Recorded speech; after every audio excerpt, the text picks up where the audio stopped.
Hello mes Pams, on se retrouve pour une nouvelle interview de personnalité positive et vous le savez, j'ai tendance à interviewer tout simplement mes coups de cœur, des gens qui me ressemblent soit par les valeurs, soit par le parcours. Et là, il faut dire que c'était difficile de passer à côté de Christine Rotzen puisque toutes les deux nous sommes danseuses, toutes les deux nous sommes chorégraphes, toutes les deux nous sommes coachs en développement personnel et toutes les deux on partage un tas de valeurs assez impressionnante. Donc, je ne pouvais pas passer à côté de l'occasion de vous la présenter. Coucou Christine, est-ce que ça va? Ça va bien, Elise, merci. Super. Merci Alors, de m'inviter. Avant toute chose, pour que les gens sachent, est-ce que tu peux nous parler un petit peu de toi, de ton parcours et de nous dire comment t'en es venue à devenir une vraie artiste de ta vie? Oui, alors, je suis Christine Rotzen. Alors, parler de son parcours, c'est assez long, mais je vais essayer de faire les grandes lignes. J'ai 34 ans déjà. J'aime bien dire mon âge finalement, parfois on se pose la question de l'âge, mais en fait ouais, j'assume mon âge, j'aime bien. Donc j'ai 34 ans et j'ai commencé ma carrière par le milieu artistique. Donc je suis d'abord artiste, d'abord maquilleuse, ensuite danseuse. Et en fait, parallèlement à ma carrière de danseuse qui a duré un bon nombre d'années et qui dure encore en fait finalement, j'ai toujours aimé apprendre et faire des études et voilà, les gens qui me connaissent savent que je fais plein de formations. Mais en tout cas, il y a 10 ans, je suis tombée dans la potion magique du développement personnel. D'abord à titre perso. J'ai d'abord travaillé sur moi et puis ensuite je me suis dit cette phrase, mais pourquoi tout le monde ne fait pas ça dans sa vie? Parce que c'est vraiment bien, ça donne vraiment des clés. J'ai l'impression qu'on se dit tous un peu ça quand on commence à aller mieux, on se dit mais on a envie de partager ça. Voilà, ça devrait être dans toutes les écoles. Ouais, on est d'accord. Donc j'ai travaillé sur moi et puis je me suis dit que c'était quelque chose qui était important, qui moi me touchait beaucoup et que je voulais apporter aussi ma pierre à l'édifice, par ce biais-là, pas uniquement par la voie artistique. Ouais. Donc j'ai commencé à me former à la psychothérapie, à la psychologie, aux sciences du langage et pour finir par le métier de coach en passant ma certification et puis après à tout ce qui est un peu autour de ces métiers-là d'accompagnement, donc tu sais, du co-développement, un peu des soins énergétiques, donc du Reiki, tout ça. Donc aujourd'hui, on va dire que souvent quand on me pose la question qu'est-ce que tu fais et c'est quoi ton parcours, c'est pour ça que je commence, je suis voilà. Mais là on a le temps donc. Ouais, mais je suis genre bon, par quoi je commence et qu'est-ce que je raconte? Je dirais que je fais ce que j'aime, je développe des compétences et ensuite je gagne ma vie avec. J'adore cette vision des choses. Je fais ce que j'aime et je monétise. Pas besoin d'être dans une case. Non, c'est très difficile pour moi d'être dans une case parce que j'aime beaucoup de choses, j'aime découvrir énormément de choses. Et j'aime m'exprimer par différents biais.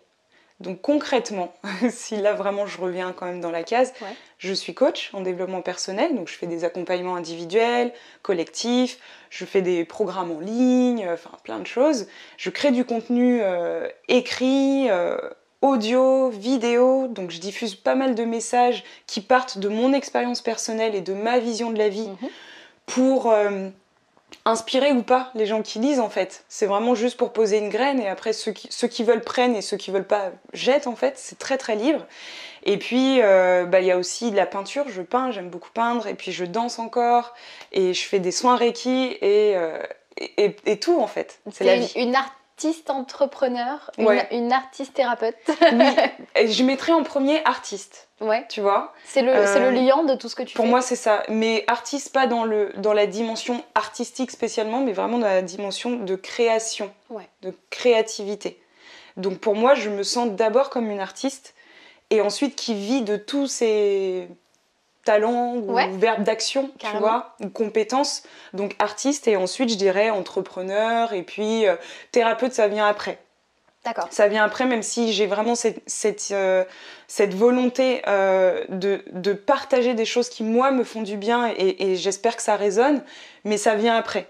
D'accord. Voilà. C'est vraiment la dimension artistique et créatif qui prend le pas et dans la diffusion de tes valeurs par l'artistique. C'est ça. C'est super parce que, comme je vous le dis souvent dans mes interviews, j'aime et je rencontre plein de personnalités passionnantes et je trouve que ce que je vois de plus en plus, et on en fait partie toutes les deux, c'est que dans tous les gens qui ont appris à s'écouter et qui font une transformation dans leur vie, on n'a pas de titre. On n'a pas de titre parce qu'on fait plein de choses. Et c'est un truc qui n'était pas trop dans la société française, je trouve. Tu me diras ce que tu en penses.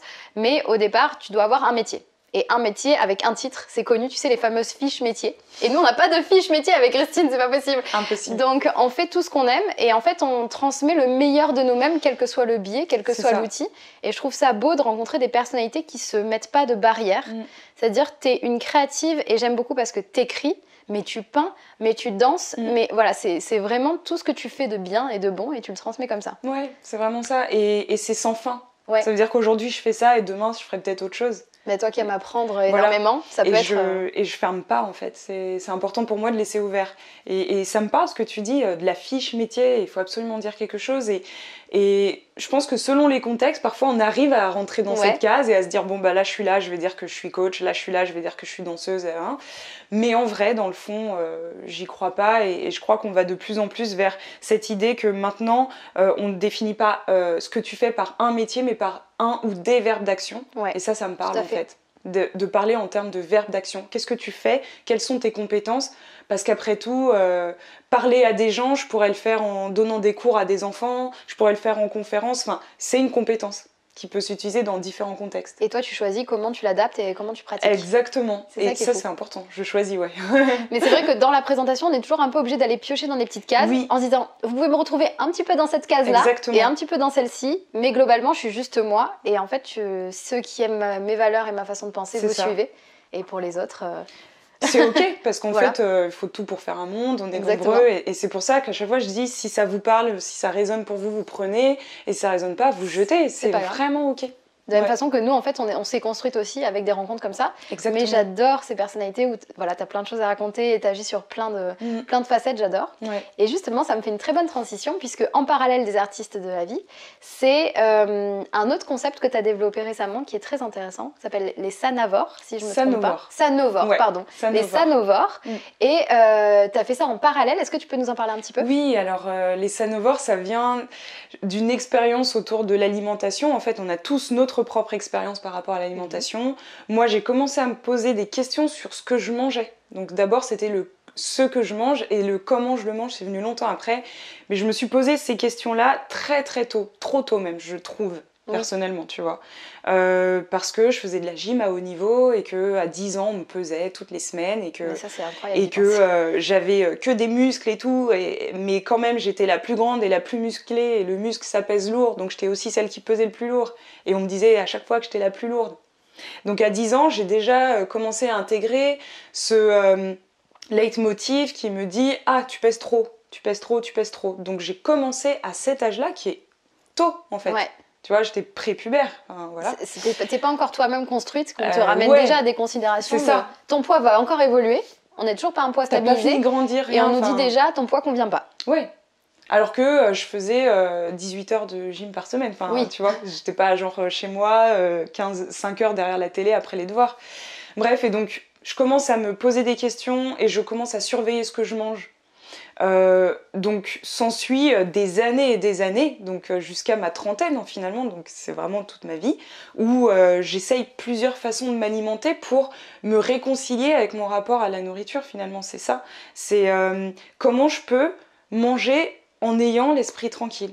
Et pas en me disant, bon, hier j'ai mangé une pizza, donc demain peut-être ça va être des légumes, après peut-être c'est ça, oui, ok, non, ok, j'ai le droit de me faire plaisir parce que non, oui, mais en même temps, il faut que je fasse ça. Tu vois, ce truc-là où tout le temps t'es en train de réfléchir, ça te met pas spécialement le curseur à l'extrême dans une suralimentation ou pas du tout, mais ça crée un rapport qui est mental. Et finalement, manger, c'est pas spécialement mental, c'est organique, c'est le corps, tu vois. Donc voilà, je teste mes trucs, je teste tous les régimes des années 90, 2000, Weight Watchers, tout. J'ai pas fait...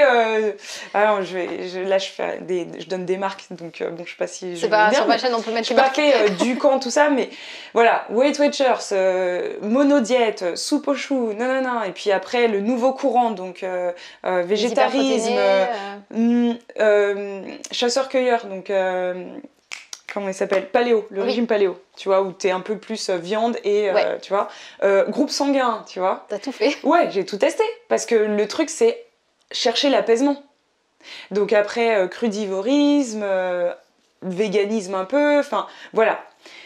Et un jour, je me dis, bon, en fait, le truc qui est constant, c'est que je mange pas de produits industrialisés, ça c'est constant. J'aime les produits frais, j'aime les produits de qualité, donc pour moi, ça veut dire manger sain. Et manger sain, ça veut dire aussi pour moi être tranquille dans ma tête. Et je me suis dit, bah, quel mot pourrait être créé par rapport à ça? Et donc je me dis, bah, en latin, sain, sano, bon, bah, sanovore. D'accord. Voilà. Et j'appelle ma sœur, et je lui dis, hey, ça te parle un mot, sanovore et tout? Ma grande sœur qui est aussi danseuse et qui a passé un peu un parcours aussi alimentaire un peu similaire au mien. Donc on parlait déjà beaucoup de nourriture, et elle me dit, mais oui, c'est trop bien et tout, dépose le nom. Elle me dit, tout de suite, première réaction. Ouais. Elle me dit, dépose-le, on va en faire quelque chose. Et ça, c'était il y a 3 ans à peu près. D'accord. Ah oui, donc c'est un concept... Ouais. D'accord, je pensais que c'était beaucoup plus récent que ça. Et ben voilà, tu vois. Et donc, j'ai commencé à lancer cet Instagram et à mettre des photos de ce que je cuisinais. Donc, je cuisine beaucoup avec des produits bio, non industriels, des laits qui remplacent le lactose, tout ça. Mais parfois, je fais aussi des trucs avec du lactose et tout. C'est vraiment très ouvert. Et je commence à faire ça. Mais je crois qu'il y a 3 ans, c'était trop tôt. On n'était pas prête. D'accord. Et au début, on voulait même le faire avec ma petite sœur qui, elle, a cette capacité à trouver des petits objets, tu sais, la super gourde où tu vas mettre ton eau et puis dedans des feuilles de menthe et puis ça. Tu vois, donc en fait c'était moi les recettes, ma grande sœur les lieux un peu et ma petite sœur les trucs. Objets, ouais. Et finalement on n'était pas prête, donc on a mis ça de côté mais on l'a laissé. Okay. Et c'est revenu là récemment avec ma grande sœur pour le coup. Ma petite sœur elle fait autre chose, des trucs super cool mais plus les sanovores. Elle suit sa voie. Et voilà, et on s'est dit, bon là on est plus alignés, déjà nous, par rapport à comment on mange. Ça veut dire que maintenant, je suis moins dans un rapport mental, en fait. Je suis plus à l'écoute de mon corps, mais sans non plus, tu sais, m'auto-flageller les jours où je dépasse ma faim. Tu sais, il y a un peu ce truc de... T'écoutes ton corps, mais il faut plus jamais dépasser sa faim. Non, tu fais de ton mieux, déjà. Oui, et puis il y a des moments où, par exemple, là, je sais pas, repas de fête, repas de famille, en fait, tu dépasses ta faim, c'est comme ça, c'est un repas de famille, il y a toujours ta tante qui va te proposer le dernier bout de gâteau. Allez, tu vas bien en prendre un petit peu. Voilà, donc en fait... Et c'est pas grave, ouais. Parce que si après t'es à l'écoute de ton corps, ben ça va se réguler. Et c'est pas grave si un jour tu dépasses ta faim, et c'est pas grave si le lendemain... Enfin, voilà, de tout démystifier, désacraliser, tu vois, déstigmatiser les trucs. Et en gros, le message, c'est manger responsable, libre et conscient. D'accord. Voilà, super. C'est ça. Donc on parle pas du contenu, de ce que tu manges, je veux dire. On parle vraiment de ta façon de manger. Voilà. Donc libre, c'est toi qui choisis, et donc tu sors de toutes ces injonctions qu'on peut te dire, manger 5 fruits et légumes par jour. Ouais. Moi, perso, j'y crois pas, mais je mange énormément de fruits et légumes, hein. Mais je crois pas que 5 fruits et légumes, tu vois. Oui, c'est-à-dire qu'à la base, le message, c'est manger des fruits et des légumes. C'est devenu un message un peu commercial de mettre un chiffre dessus. Et en même temps, si un jour t'en manges 3, c'est cool. Et si voilà, t'en manges 7, demain tu peux en manger 10. Et puis bon voilà, donc voilà. Et puis il y a aussi 3 produits laitiers. C'est vrai. Bon, alors là on commence à savoir que le lactose c'est pas tout le temps, voilà. Donc en fait, qu'est-ce qui nous appartient, qu'est-ce qu'on déconstruit en fait, et qu'est-ce qu'on reprend qui fait sens par rapport à soi, parce qu'on a tous des alimentations qui sont différentes. Il y a autour de moi des personnes qui mangent de la viande, il y a des personnes qui n'en mangent pas, il y en a qui sont véganes, il y en a qui le sont pas, il y en a qui boivent du lait, voilà. Mais l'idée c'est que tu fasses ce qui est juste pour ton corps, et comment tu ingères les choses. Donc libre c'est ça, et conscient du coup aussi c'est ça. Ça nécessite de mettre de la conscience sur ce que tu comprends de la nourriture et de se renseigner. Et responsable dans l'idée que... on est dans un pays, on est en France, donc on a la chance d'avoir un peu tout le temps partout, mais pas tout le temps tout de bonne qualité. C'est parfois sur-industrialisé, créer des quantités, mais pas tout le temps de la meilleure qualité. Donc responsable, c'est aussi, ok, quels aliments je prends. Moi, je mange très rarement de la viande, mais quand je mange de la viande, personnellement, et c'est vraiment juste un choix personnel, je préfère choisir une viande de qualité. Donc je vais peut-être la payer très cher, je vais peut-être en manger qu'une fois dans le mois, mais je sais qu'elle n'aura pas vécu dans un enclos, tu vois. Les abattoirs, les... Voilà, donc no diet, donc pas de régime, no guilt, pas de culpabilité. C'est vraiment ça. Ça, c'est hyper important. Enfin, vraiment, déjà, je pense que les gens qui vont regarder ces vidéos vont déjà être forcément une grande majorité de danseurs, de par nos parcours. Et je pense que dans les gens qui sont danseurs, qui aiment la danse et qui ont eu ce parcours-là, le rapport à la nourriture est quand même complexe. On le voit, c'est quand même un liant pour beaucoup de gens. Pour les danseurs professionnels, parce que, faut pas se mentir, le corps est l'outil de travail aussi. C'est ça. Et voilà, parce que c'est vrai qu'il y a eu un culte du corps, même très jeune, on en parle pour la gym, pour la danse, dès qu'on en a fait à un peu haut niveau. Donc c'est très important de revenir aux fondamentaux, quand tu arrives à te stabiliser et qu'on cherche autre chose, de faire tomber la culpabilité. Oui, carrément. Et de penser différemment et de se reconnecter à soi, parce que c'est marrant le rapport au corps dans la danse. Pourtant, on se dit, on peut connaître notre corps mieux que personne. Et pourtant, et pas toujours, ouais. C'est aussi là où tellement... Je parlais de ça dans une vidéo avec Léa Bordier, justement. C'est des fois, on a aussi, en tant que danseur professionnel, appris à distancer la douleur, distancer les sensations pour le travail. Ouais. Et d'où aussi le fait que parfois, on connaît notre corps, mais on l'écoute plus. Que t'es pas tout le temps connecté avec. Ouais, je te rejoins complètement. Et c'est pour ça que c'est super important ce que vous faites avec les sanovores, parce que c'est reparler de l'alimentation d'une nouvelle façon, et qui, à mon avis, est essentielle aujourd'hui pour qu'on s'apaise tous un peu, parce que les régimes, on voit que c'est encore un sujet... C'est d'aller vers l'apaisement.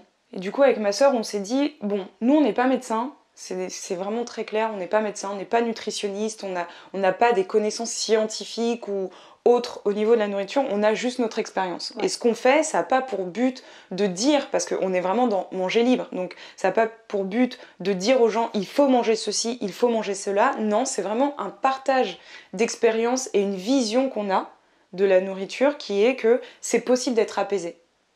Et donc on partage ça avec forcément nos expériences aussi de danseuse, tout ça, mon expérience de coach finalement qui amène aussi une plus-value parce que je sais ce que c'est de gérer le regard de l'autre, je sais ce que c'est aussi que de travailler sur l'estime de soi, etc. Oui, d'apprendre à aimer son corps, à le percevoir avec ou sans miroir, mais il y a beaucoup de gens qui se sont déconnectés de leur image. Carrément. Et comment avec le coaching on apprend aussi aux gens à se reconnecter à soi, mais la nourriture est un élément super clé. C'est là tout le temps, c'est là tout le temps, partout, à chaque instant, depuis toujours. On pense énormément à la nourriture, c'est un moyen de réunir les gens, enfin, c'est vraiment très important. Et en fait, on est deux, et on est deux sœurs, et on aime parler de ça. Et puis ma sœur, elle a aussi cet aspect où c'est une maman, donc elle a vécu 2 grossesses, donc comment tu récupères ton corps. En plus, c'est une maman qui danse, donc comment tu récupères ton corps dans la danse aussi. Ouais, tout à fait. Et puis elle a des enfants, donc comment éduquer aussi les enfants à tout manger, à tout. Ouais. Voilà, moi mes neveux et nièces, ils connaissent les fruits et les légumes en fait, et ils aiment cuisiner, etc. Donc voilà, c'est vraiment des visions, c'est du partage, c'est très ouvert. On prétend pas avoir la solution ou la vérité. Par contre, on a expérimenté des choses et c'est assez fun de partager. Je crois que c'est une vraie clé. Et d'ailleurs, dans tes partages, je me demande, est-ce qu'il y a eu des événements clés? Comment tu t'es rendu compte, en fait, qu'il y avait des choses que tu devais changer dans ta vie, aussi bien pour devenir coach que pour changer ton alimentation? Est-ce qu'il y a eu des déclics comme ça dans ta vie? Oui, alors c'est marrant parce que c'est des questions qui sont souvent difficiles pour moi. Enfin, je pourrais répondre et en même temps c'est très vaste. Je crois qu'il y a des déclics desquels on se rencontre, donc des trucs assez puissants. Je vais en parler dans quelques instants. Et puis je pense que c'est un peu aussi, tu sais, un peu petit à petit, un peu du goutte à goutte, où tu sens que des choses bougent. Donc, moi, je parle souvent de la méthode petit pas par petit pas pour les transformations. Oui. Et c'est vrai qu'il y a des choses, tu les vois pas arriver, mais en fait, tu as commencé le changement beaucoup plus tôt qu'avant l'arrivée du déclic. Exactement. Ouais. Du coup, bon, si je parle de développement perso, le gros déclic, et j'observe autour de moi que souvent, c'est ça la porte d'entrée, c'est genre une grosse claque morale dans ta vie. Moi, c'était une rupture, c'était il y a 10 ans, 2008, et voilà, c'était une rupture amoureuse où je me suis dit, qui je suis, où, quoi. Oui, t'es déphasée et tu remets tout en question. Et... Ouais, j'ai tout remis en question parce que j'avais eu l'impression d'avoir donné le maximum de ce que je pensais qui était attendu. Ouais. Donc c'était même pas le maximum de moi, c'était de ce que je pensais qui était attendu. Et que ça n'avait pas marché. Donc je me suis dit, c'est que c'est pas le bon chemin. Et comme j'ai toujours eu cette envie d'investiguer, d'apprendre et tout, je me suis dit, il y a des choses que je sais pas sur moi. Voilà, ça c'était mon gros déclic, on va dire. Après, j'ai l'impression que toute ma vie, il y a des déclics. Tous les jours, il y a des déclics. Enfin, tu vois, je travaille tellement sur mon état d'esprit. Tous les jours, j'écris. Enfin, que tous les jours, j'ai l'impression que je comprends des choses. Ou parfois, je comprends des choses que j'avais déjà comprises, mais sous un autre angle. Enfin, tu vois. Ouais, ça c'est vrai. Voilà, et puis pour l'alimentation, ça a été beaucoup des tests des expériences. Je peux pas te parler d'un gros déclic où je me suis dit, voilà. Par contre, ça a été un chemin où j'ai testé. J'ai testé aussi la pleine conscience, j'en ai pas parlé. Oui, c'est vrai. Donc, voilà. Manger en pleine conscience, tout ça, la méthode Zermati, bon voilà, bref.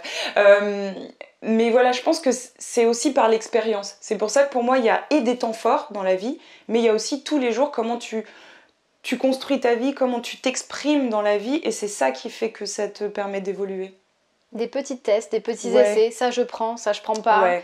Et en fait, c'est pas des gros déclics, à part finalement la phase de rupture qui a peut-être été un peu plus importante. Ouais, je pense. Mais finalement, c'est que tu te sens en construction depuis toujours. C'est ça. Et je le serai toujours. Ouais, mais ça. Et heureusement. Évidemment, c'est ce que j'allais te dire. On est sur le chemin. Et sinon, j'ai l'impression qu'on s'ennuie et que ça fige les choses. Moi, je sais pas si ça existe d'arriver au bout. Tu es tellement en train d'améliorer des choses tout le temps. Ouais. Mais et d'ailleurs, même en tant que coach, parce qu'il y a des gens qui pensent, ouais, ok, elle est coach en développement personnel, donc elle est aboutie, alors que pas du tout. Les cordonniers sont les plus mal chaussés. Non, c'est vrai.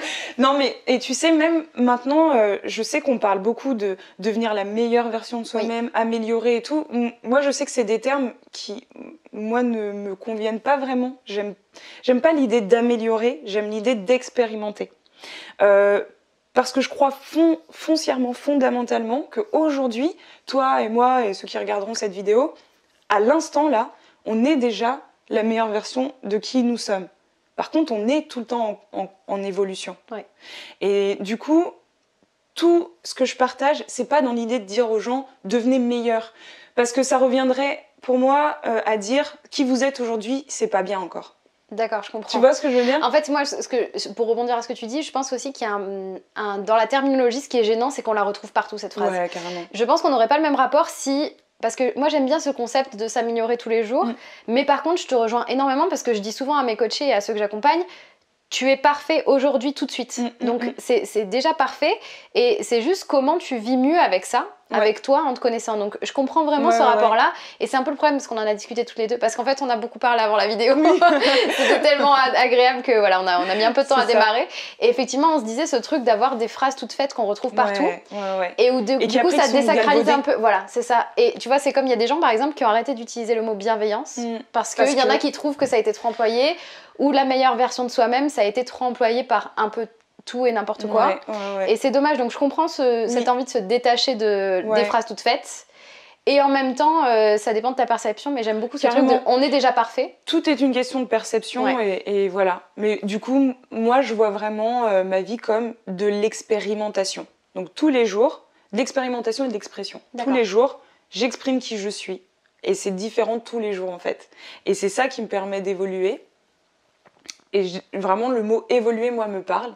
Mais je ne mets pas une notion de progression verticale. Okay. Je mets une notion de... Tu avances. Ouais, tu vois, j'avance ou je bouge, tu vois. C'est mouvant, c'est vivant. Voilà. Et ce qui me convient aujourd'hui peut ne pas me convenir demain. Même si c'est une très très bonne version aujourd'hui. Ouais. Tu vois, on fait un pas en avant chaque jour. Ouais. Moi j'aime bien faire les métaphores par la danse aussi, du coup, qui nous parle beaucoup. Mais c'est vrai que c'est un pas de plus, ça veut pas dire que ton pas d'avant il était pas bon. Ouais, voilà, c'est ça. C'est ça. Mais je crois qu'on se rejoint. Et je trouve ça vraiment très beau ce que tu dis, parce que ça suppose que quand tu dis on va devenir une meilleure version de soi-même, on l'était pas déjà avant. Et ça c'est faux, c'est dommage. Et je trouve ça très très beau de se dire, j'avais jamais vraiment pensé à ça. Voilà, c'est des phrases en tant que coach en développement personnel ou à partir du moment où tu t'intéresses un minimum au développement personnel, ça arrive toujours cette phrase, devenir une meilleure version de soi-même. Je pense que le fondement du message est cool, mais c'est très beau de se dire que vous êtes déjà la meilleure version de vous-même et on avance, on fait un pas de plus et on grandit. Qu'est-ce qu'on pourrait dire ? C'est ça ? C'est hyper dur, hein. Mais bon, après, c'est des questions de terminologie. Donc, on peut dire on grandit, on peut même dire on est la meilleure version de soi-même, mais juste de garder en tête qu'il ne s'agit pas de rejeter qui on est aujourd'hui.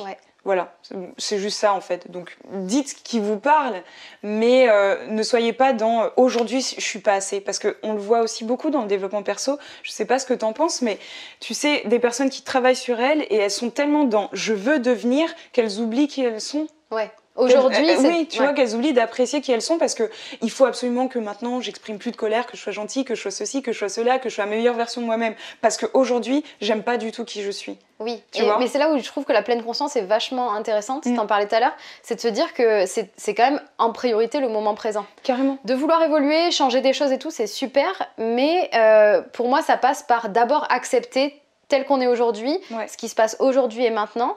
Et aussi d'être effectivement dans cette bienveillance, de pas attendre le changement pour en profiter. Carrément. Et de profiter de qui on est aujourd'hui. Donc c'est vrai, C'est ça. Accepter et puis être dans la gratitude en fait. Déjà qui tu es aujourd'hui, ça a changé ma vie. Hyper reconnaissant. Bah ouais, tu vois. Et sachant que en fait, la vie par définition, et en plus nous on danse, c'est du mouvement. Oui. Donc en fait, on est tout le temps en train de bouger. Parfois, il n'y a même pas besoin d'avoir une survolonté à bouger, à devenir. Parce qu'en fait, toute ta vie, tu es déjà en train de bouger. Et tu rebondis à un concept qui est très intéressant en se disant, des fois, on a l'impression qu'il faut être la meilleure version de nous-mêmes et du coup, on n'a pas le droit à l'erreur, on n'a pas le droit, voilà. Et en fait, c'est quelque chose que je partage énormément dès que je rencontre des gens parce que toutes les personnes que j'ai interviewées sur cette chaîne, pour moi, sont toutes des personnes inspirantes qui ont tout un très beau message. Mais on retrouve un point commun, c'est que personne n'est parfait. Je veux dire, aujourd'hui, nous, on est danseuse et coach. Eh ben, il y a des jours, on n'a pas envie. Il y a des jours, on n'est pas au top de tout ce qu'on défend. Mais c'est pas grave. On peut avoir des jours avec, des jours sans. Et effectivement, c'est dans le mouvement, c'est la vie, il y a tout qui bouge, il y a plein de raisons. Et c'est aussi accepter qu'il y ait des énergies différentes en fonction de son humeur, en fonction de plein de choses. Et d'accepter, voilà, moi je sais qu'il y a des jours, j'ai un taux d'énergie pour un travail qui est là. Il y a des journées où je vais être vraiment très productive et d'autres, enfin beaucoup plus bas. Et c'est aussi apprendre à accepter ça. Carrément. Et de pas exiger, bah oui, mais hier j'ai fait mieux, mais demain il faudra que je sois au taquet, donc aujourd'hui c'est pas assez. Non, c'est aussi vivre le moment présent. Quoi. Ouais, bah c'est la vie en fait, c'est ça. Ouais. C'est beau, t'es poète aussi. Ah bah moi je vais ajouter ça. C'est la vie, c'est tellement beau comme conclusion. C'est vrai, c'est un peu cheesy, mais c'est ça en fait. Tu vois, en fait, on se pose pas la question pour des choses naturelles. Quand on voit un arbre perdre ses feuilles, on se dit pas oh le pauvre, il est pas la meilleure version de lui-même. Il est un peu malade, il a pas de feuilles. On se pose pas cette question-là. Non, ça fait partie du cycle. Bah, c'est pareil pour nous en fait. Ouais. On a aussi des cycles et quand on est dans des moments un peu down ou de la tristesse, c'est la vie qui nous traverse. Donc c'est génial aussi en fait de l'expérimenter. Exactement. Ouais. C'est pas forcément tout le temps 100% joie, 100% énergie, c'est vivre avec ce qu'il y a dans chaque cycle, chaque période, et les accepter comme elles viennent. Carrément. Et du coup, je me demandais, est-ce qu'il y a des livres de développement personnel qui t'ont particulièrement marqué dans ton parcours ? Ouais, il y en a plein. Si on en citait 2 ou 3 déjà. Parce que je ne veux pas tous les citer. Non, parce que vous voyez pas, mais moi je vois sa bibliothèque d'ici. Mais en plus, j'ai beaucoup les sensations des livres que je lis, mais les titres et les auteurs, je les oublie tout le temps. Aucun souci. Mais alors, on peut comment L'Alchimiste quand j'étais petite. D'accord. Tu l'as lu tôt ? Ouais, je devais avoir 10-11 ans. D'accord, donc déjà c'est déjà des lectures. Tu lisais beaucoup jeune ? Ouais. D'accord. Ouais. Oui, j'ai fait toute la collection des oui à 6 ans. La fille était déjà au taquet. Oui. J'adore lire. Je vais essayer de faire les temps forts. Vas-y. L'Alchimiste, que j'ai lu vers 10 ans, je pense. En 2008, lors de ma fameuse rupture. Le pouvoir du moment présent. J'ai compris 30% du livre, mais j'ai déjà... Enfin, parce que c'était à 10 ans quand même. Ouais. Mais j'avais déjà capté qu'il y avait un truc là-dedans. J'ai lu un livre... J'adore Deepak Chopra. D'accord. Qui est un auteur, qui est un docteur. Donc il y a le côté scientifique, un peu entre guillemets terre à terre, mais il parle beaucoup de spiritualité. Donc là, je peux vous dire toute sa bibliographie en fait. Voilà.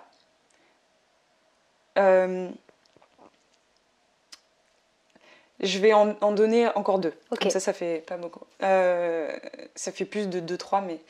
Il y a eu, qui est purement développement perso à l'américaine et tout, mais qui quand même, moi, m'a fait un déclic, c'était le Miracle Morning. Ok, d'accord.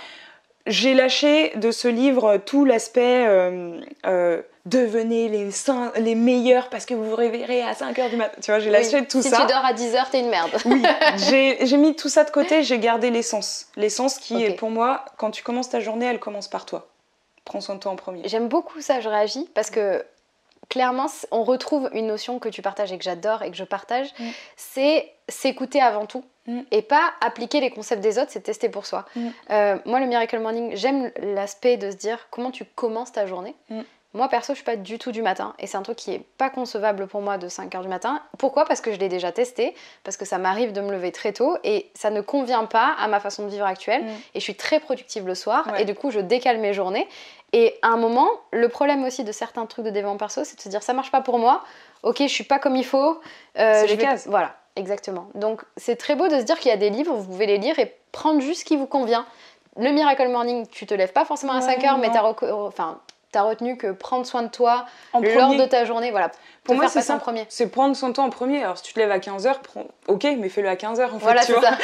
Voilà, donc c'est ce que tu as gardé, donc toi, tu as quand même testé le. Ah oui, non, mais moi, je fais le Miracle Morning depuis plus de 2 ans. D'accord, et là, c'est quelque chose que tu t'appliques toujours aujourd'hui? Ouais. D'accord, ça te convient parfaitement? Parfaitement. Mais je me lève pas à 5h tous les jours. Je me lève parfois à 5h et parfois à 10h, mais en premier, je fais un truc pour moi. Parce qu'en plus, on est dans des métiers où on donne énormément. Ouais. Donc, faut remplir la bouteille d'énergie avant de servir les autres. Je suis tout à fait d'accord. Donc voilà, et je vais m'arrêter là pour les livres. Parce que l'autre ne me vient plus, mais lisez. C'est un gain de temps de lire. Enfin, lisez ou pas, si ça vous plaît, mais nourrissez l'esprit. C'est ça, je dirais plus ça. C'est important de nourrir son esprit par des vidéos ou des lectures. Oui, pas forcément, je t'ai dit les livres, mais c'est vrai qu'il pourrait y avoir, je sais pas, des podcasts qui t'ont parlé ou des chaînes YouTube. Pas trop de podcasts. Après, oui, il y a des personnes qui m'ont pas... forcément, il y a toujours des rencontres dans les vies qui bougent. Hein. Voilà. J'en parle ou pas? Non. Si tu veux. Oui, vas-y. C'est parce que c'est parfait. Ça réagira sur ce que j'allais te dire après, donc c'est parfait. Donc, ok. Dans les rencontres de vie, en number one, je mets ma famille en fait. Ouais. C'est obligé. Pour moi, c'est une rencontre de vie. Je suis née dans cette famille-là. Voilà. Ça, c'est obligé. Et puis après, finalement, cette rupture de 2008 est une rencontre parce que, bah voilà. C'est celle qui t'a amenée à... Bah ouais. Et puis des gens qui me sont chers et qui sont autour de moi. Donc ça, c'est vraiment ça, mon côté vraiment très... entourage. Après, dans le développement personnel, je dirais le couple qui m'a formée au coaching. D'accord. Avec leur super école. Tu peux les citer si tu veux. Ouais, donc Jean-Loup Grimm-Ecker et Muriel Ecker de l'école Dialogue Coach. J'ai vraiment été très bien formée. Ce sont vraiment des personnes qui m'inspirent jusqu'à maintenant. Ça fait plus de 5 ans que je suis formée et voilà. Et ils m'inspirent par leur posture, par plein de choses. Et là, récemment, j'ai découvert sur YouTube Franck Lobvet, qui est un gars qui parle de l'humanité, qui était très connecté à plein de choses, à l'invisible, etc.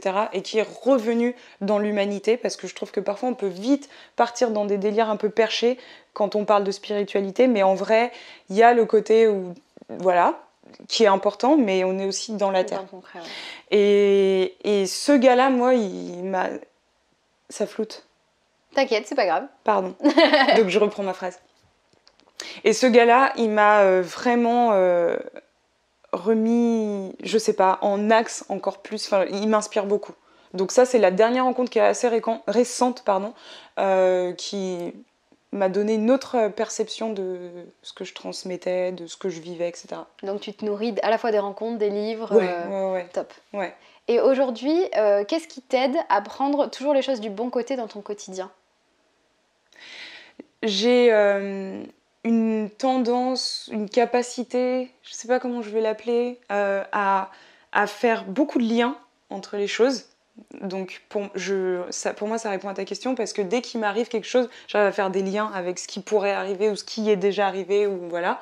Et j'ai aussi cette capacité à voir toujours d'autres perceptions. En fait. Ça veut dire que quand on me parle d'une situation, je vais toujours aller chercher la polarité inverse. D'accord. Tu vois, par exemple, meilleure version de soi-même, c'est cool, mais ça veut dire quoi de l'autre côté ? Ouais. Tu vois, aujourd'hui, peut-être, ça, c'est pas une super bonne situation, ok, mais si je retourne la pièce, il y a quoi derrière ? Et en fait, c'est ça qui me permet d'être assez tranquille parce que j'arrive à avoir...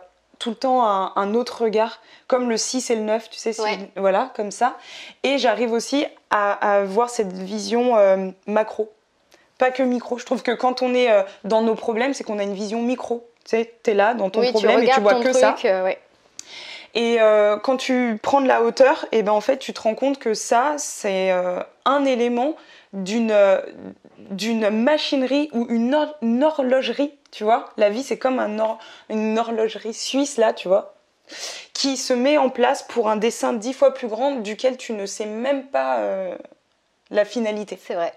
Le jour où je me suis fait larguer il y a 10 ans, je ne savais même pas qu'aujourd'hui on se rencontrerait. Mais c'est ça, tu sais pas les petites choses qui créent des choses plus grandes et tu sais pas ce que ça va donner en fait. Exactement. Et ce qui est très rigolo, c'est que tu viens de donner la définition, tu as dit j'ai la capacité de tisser des liens, de faire les liens entre les choses. Et en fait, j'ai appris ça il y a très longtemps, dans ma vie de classe prépa. Et en fait, c'est la définition d'être intelligent. Ce que tu viens de faire. C'est-à-dire qu'en fait, dans la société, on dit souvent que être intelligent, c'est avoir beaucoup de culture générale. Mais si on revient à l'étymologie du mot intelligent, c'est quelqu'un qui sait créer des liens, en fait. Et c'est ça qui est d'autant plus beau, c'est qu'on arrête de se dire c'est parce que tu connais tel et tel pays ou telle et telle culture G vraiment globale. Ça, c'est vraiment de la culture générale. Mais en fait, étymologiquement, être intelligent, c'est faire des liens. Donc voilà. Merci. Voilà. Ça veut dire que je suis très intelligente. Exactement. Mais je trouve ça très beau comme définition. Et j'espère que vous vous retrouvez parce que de temps, il y a des gens qui ont. En plus, il y a différentes intelligences et c'est l'occasion d'en parler. Tu as des gens qui sont intelligents avec cette connexion de liens, ce focus, la création dans l'espace. Il y a l'intelligence émotionnelle. Oui. Et aujourd'hui, je trouve qu'il y a des gens qui se mettent à part en se disant moi je suis nulle, je sers à rien, je connais rien, simplement parce qu'on n'a pas une grosse culture générale et ça ne fait pas de vous quelqu'un qui n'est pas intelligent, bien au contraire. Il y a plein de formes d'intelligence et donc voilà, j'espère que ça vous donne aussi un petit côté agréable parce que voilà, moi j'ai pas une grande culture G et d'ailleurs ça m'intéresse pas spécialement d'accumuler les savoirs inutiles entre guillemets, on va dire. Et j'aime le concret, la pratique, faire les liens, je trouve ça très intéressant. Donc voilà, vous êtes tous intelligents à votre façon et petit rappel étymologique que je trouvais agréable à refaire. Aujourd'hui, si tu devais donner des conseils à tous ceux qui nous regardent pour qu'ils deviennent à leur tour artistes de leur vie, qu'est-ce que tu leur dirais ? Autorisez-vous à... 3 petits points, vous mettez ce que vous voulez derrière. Voilà, autorisez-vous à être qui vous êtes, autorisez-vous à tester des choses, expérimenter. La vie, c'est l'expérience, on en a parlé.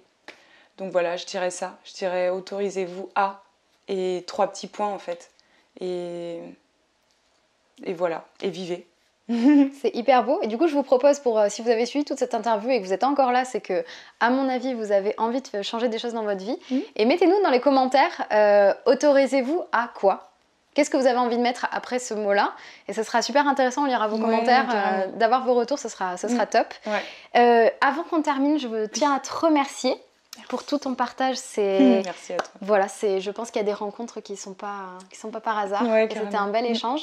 Avant de finir, et c'est là où je retrouve ce que tu m'as dit tout à l'heure, est-ce que tu pourrais me dire quelle était la personnalité positive que tu aimerais que j'aille interviewer après toi ? Une personnalité qui t'inspire et qui pour toi représente vraiment cette énergie positive, qui est ce que je défends le plus. Mais il y en a plein. Ah ouais, c'est trop dur de choisir. C'est toujours qui on va dire ? Est-ce qu'il y a une personne ? Après, ça peut être n'importe qui, même quelqu'un que je ne pourrais pas vraiment l'interviewer. Il y a des gens qui m'ont dit ma voisine, ou tu vois. Ou alors quelqu'un qui finalement t'inspire dans le monde. Bon, je vais pas reciter les gens qui m'ont inspirée. D'accord. Parce que c'est des gens, s'ils m'inspirent, c'est qu'ils sont positifs, etc. Donc voilà, je vais essayer de trouver une autre personne. Une personnalité positive qui serait intéressante d'interviewer. Qui, moi, me parle. Oui. Après, si c'est une des personnes que tu as citées tout à l'heure, la première qui te viendrait, c'est qui que tu as en tête là ? Là, moi, je pense à ma sœur. Ok. Ça reste en famille. Mais si c'est vraiment la personnalité positive qui t'inspire... Là, tout de suite, je pense à elle. D'accord. Il y a plein de personnalités qui m'inspirent, mais là, je sais pas, tu as dit ça et je pense à ma sœur. Donc, est-ce que tu peux la citer pour ceux qui la connaissent pas ? Donc, Céline Rodsen, qui est chorégraphe. Voilà, en plus, je trouve que ça rentre Et avec qui tu fais ? Avec qui je fais les Sanovores. Voilà. Mais ça fait un peu genre... Et en même temps, si vous vous inspirez, c'est trop cool. Oui, au contraire, moi je prends. On s'inspire toujours, mais voilà. Et puis sinon, mais j'ai toujours envie de promouvoir en fait les gens qui me sont chers et qui sont hyper proches de moi. Mais c'est cool. Voilà. Donc la deuxième personne, ce serait mon compagnon qui s'appelle Quentin et qui a un super atelier de danse pour permettre de s'exprimer. Et comme moi je parle d'expression, et ben voilà, ça fait sens. Et c'est quelqu'un de très positif en fait. Qui fait danser tout le monde, même les gens qui croient qu'ils ne savent pas danser. Et là, vous comprenez pourquoi je suis venue voir Christine et pourquoi on a autant de choses en commun. Voilà ce rapport à la danse pour tous. Merci pour ces partages. Merci à toi, Elise. Et merci à vous. Merci de nous avoir suivis jusque-là. Christine, merci pour ta bonne humeur, ton énergie positive, pour tout ce que tu partages et que tu vas continuer à partager. Voilà, moi je te suis avec beaucoup de plaisir. Vous pouvez la retrouver sur son site internet christinerotzen.com. C'est ça. Et sur tous ses réseaux sociaux. Donc voilà, retrouvez-la sur Instagram, sur Facebook. Oui, Insta, beaucoup Insta, j'aime bien Insta. C'est fun. Facebook, c'est cool, mais Insta, c'est bien. Insta, c'est vraiment cool. Alors rejoignez-nous sur Instagram. Est-ce que peut-être sur YouTube aussi, je mettrai le lien de ta chaîne YouTube. Ouais, elle est jeune et donc du coup j'ai besoin d'abonnés, donc venez aussi. En tout cas, retrouvez Christine Rotzen partout, vous tapez sur Google, vous allez la retrouver. Merci à tous de nous avoir suivis. N'oubliez pas ce que je ne cesse de vous répéter, be pumps, be positive et surtout be yourself. Un immense merci Christine. Merci. Tu m'accompagnes pour le mot de la fin, le pump kiss. Oui. Attention, 3, 2, 1, pump kiss.